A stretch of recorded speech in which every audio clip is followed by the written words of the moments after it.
miles of primary pedestrian fencing, 299 miles of vehicle fencing, total of 651 miles, and 36 miles of secondary fencing. The Border Patrol had reportedly identified a total of 653 miles of the border as appropriate for fencing and barriers. And then, of course, this is a congressional record, Congressional Research Service of May 3rd, and it goes into all of the surveillance assets and the combination of these assets that has been done. I'm going to vote against the amendment because I don't think we want to slow this thing down. It's going to be hard enough. I have no doubt as to this nation's commitment to enforce this border, and we have shown it over the last decade. I'm here long enough to know where things were 10, 15 years ago and how much better they are today. So I'm convinced that under this DHS and this Secretary, the border security is going to continue, and I don't think we should delay applications. Mr. Chairman. Senator Cornyn, Senator Grassley. Mr. Chairman, I'd just point out to the distinguished senator from California, the Secretary of Homeland Security has already declared victory. She said the border is secure, and we know that's not true. And to my colleague, Senator Durbin and Senator Feinstein, who I respect and admire, I would just say that it's one thing to talk about inputs, how much money we've spent, how many people are working there, what kind of technology we have in place, but it's another thing to talk about output or result. What we're talking about is output. We want the border to be secure. We don't want to just say how hard we've tried. It's like hiring a roofer to come to your house because you have a leak in the roof, and then you find out after you pay the roofer, he leaves, and you call him back and say, my roof still leaks. He says, well, I spent 10 hours trying to fix it. I put all these materials in place, but your roof still leaks. So I understand that we've made a significant investment at the border. That's been very important, and I acknowledge that. But it still leaks. And what we ought to be looking at is the results, not the output, not the input. And I'm sorry that Senator Schumer's not here, but I know his crack staff is present and can take notes. I've looked at the GAO report, December 2012, and it primarily focuses on the Tucson sector and not all 9 sectors of the border. And what it does is it talks about the number of people that Border Patrol actually encounter and not the people who got away. And that's how they measure their effectiveness. Well, that's hardly a good measure of operational control or effectiveness because they're just talking about the people they encountered and not the 3 out of 4 or 2 out of 3 that at least the Border Patrol tells me on an anecdotal basis are simply getting away. So, you know, we all want the same thing. We really do, I think. And so the question is our credibility. And are we going to put measures in place that make it more likely that we're actually going to accomplish the goal we all say we want to achieve? Because if we pass a bill based on extravagant promises and it fails, well, we've created a bigger mess than exists now. Thank you very much. Okay, last word, Senator Grassley. I thank you for the privilege of closing remarks. First, clarify. I think some people advocates for the language that's in the bill think that I've changed their effective control standard in my bill. I do not do that, but they may have got that idea when I said during my opening remarks that the Secretary unilaterally disregarding the 100% operational control standard that is now in law. And that raises the question, since they can ignore the 100% operational control standard, if we don't make this very clear, we can have situations where 10 years down the road we don't have effective control. If it was unilaterally disregarded by the Secretary in the case of present law, what's to keep them from doing it under this new language if this is what ends up being signed by the President of the United States? I think that Senator Sessions made the best argument, and that is that referring to the mistakes that we made in 1986, my whole amendment is to remind people of those mistakes. I was one of those that made that mistake. I don't want to make that mistake again, and my bill will help correct that mistake or not repeat that mistake when the President signs a bill in 2013. Bottom line is that we ought to make sure that what the authors of the legislation say and what the people of this country believe, that we are going to make sure that we have border security first. The legislation doesn't do it. It may be intended to do it. There may be things in progress that indicate that it can work out the way these people, the authors of the legislation, say it was. But I think we're entitled to make sure, because we thought we were so certain in 1986, and we screwed up. I yield the floor. Okay, the clerk will call the roll. Mrs. Feinstein. No. Mr. Schumer. No. Mr. Durbin. No by proxy. Mr. Whitehouse. No. Ms. Klobuchar. No by proxy. Mr. Franken. No by proxy. Mr. Coons. No by proxy. Mr. Blumenthal. No. Ms. Hirono. Mr. Grassley. Aye. Mr. Hatch. Aye by proxy. Mr. Sessions. Aye. Mr. Graham. No. Mr. Cornyn. Aye. Mr. Lee. Aye. Mr. Cruz. Mr. Flake.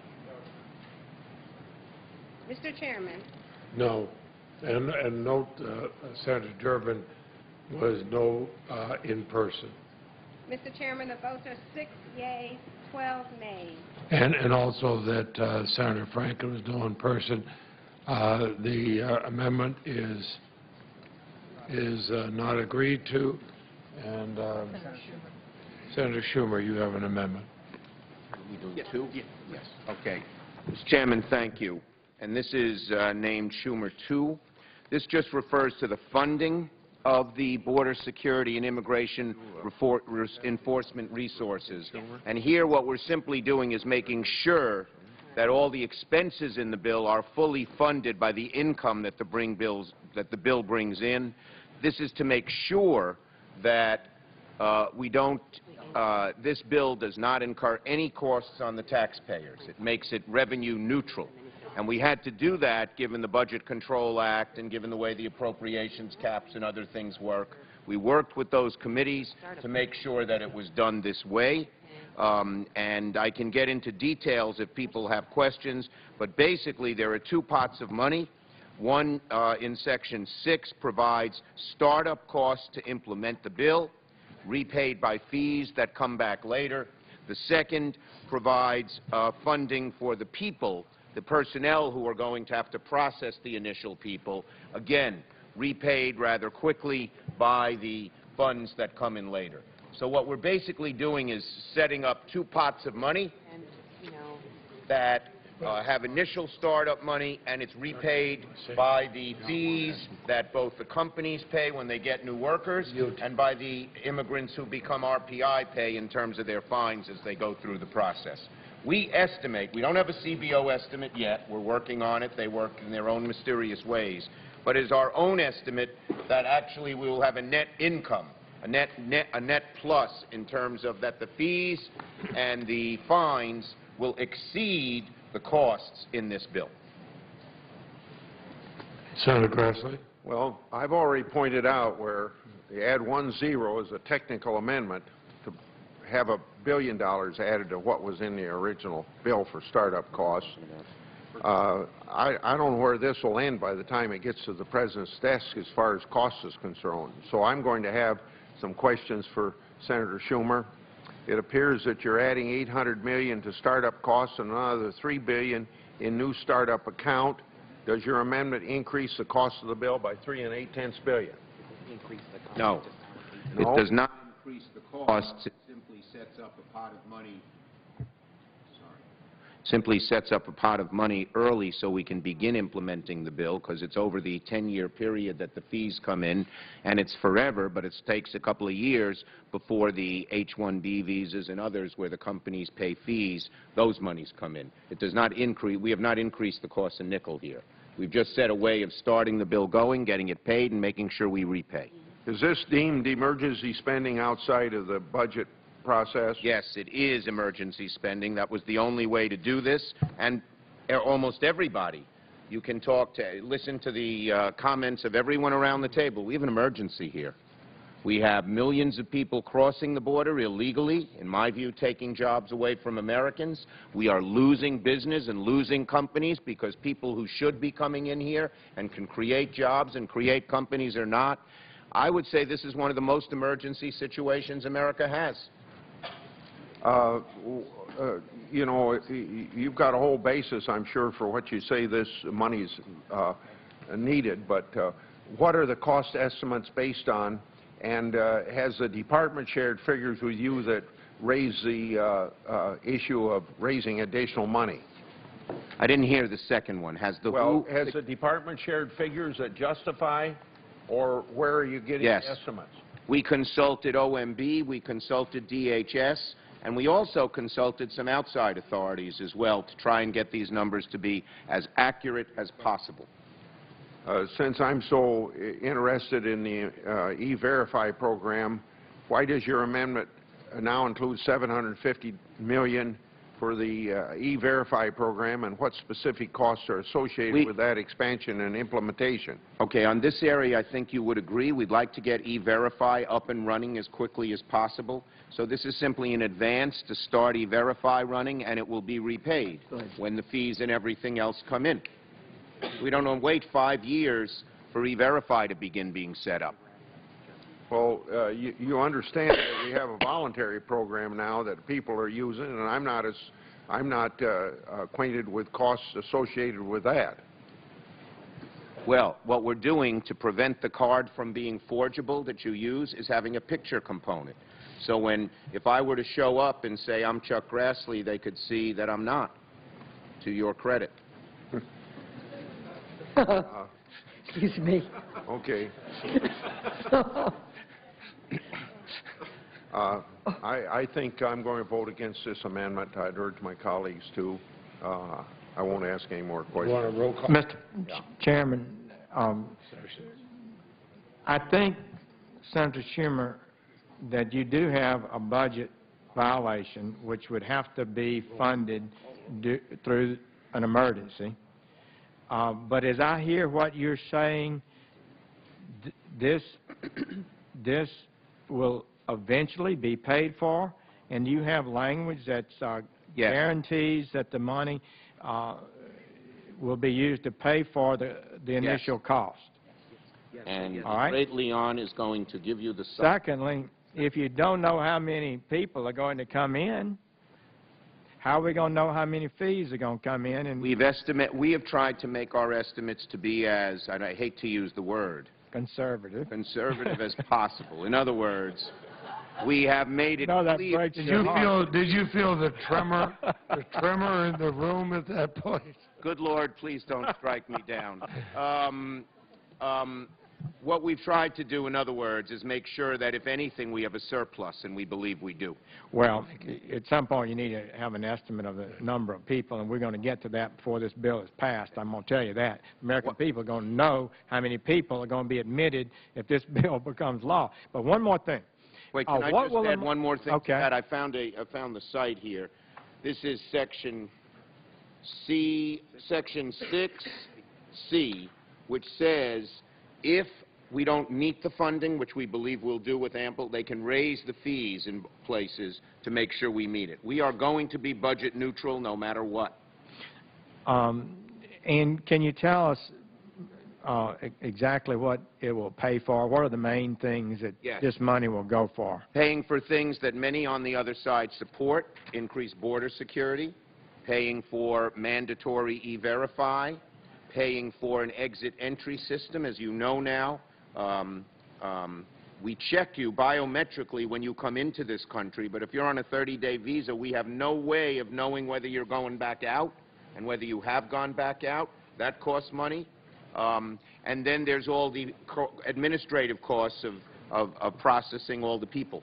Well, I think something like this would be a critical part of a good, improved enforcement plan. So I'm willing to consider something I don't do often is a budget waiver, which in effect you would be talking about, but you would have, we want to verify that the revenue sources are there. I have some concerns in general about how some of the details. I'll support Senator Grassley, but I don't fundamentally disagree. And approved by me and the Republican leader. I ask consent that that request be agreed to and printed in the record. Without objection. Mr. President, I've been working with Senator Vitter today, talked to him just a short time ago, Senator Boxer a couple times today, and we hope by noon tomorrow we can have a consent agreement finalized to do away with the cloture vote. If we can't, we'll have cloture vote tomorrow at noon. Senator Vitter, Senator Boxer worked hard to come up with a universal agreement that would include, I understand, about a dozen amendments. Some of those could be accepted by voice, and we'd have to have a number of roll call votes. I hope that we can do that. If that's the case, we could probably finish the bill tomorrow or at the latest, maybe Wednesday morning. Mr. President, I now ask unanimous consent when the Senate completes its business today at adjourn until 10 a.m. Tuesday, May 14th. That following declaring the pledge and warning hour be deemed expired, the journal proceedings be approved to date. Time for the two leaders be reserved for the use later in the day. Following any leader remarks, the Senate being the period of morning business till 11 a.m. The senators are permitted to speak for up to 10 minutes each, with the time equally divided and controlled between the two leaders or the designees. The majority would control the first half, the Republicans the final half. Further, the following morning business, Senate resumed consideration of S. 601, the Water Resource Development Act. The time until noon is equally divided in the usual form. The filing deadline for all secondary amendments to that act will be at 11:15 on Tuesday. Finally, I ask consent to Senate recess from 12:30 until 2:15 tomorrow for our weekly caucus meetings. Without objection. If there's no further business to come before the Senate, I ask that we adjourn under the previous order. The Senate stands adjourned until 10 a.m. tomorrow.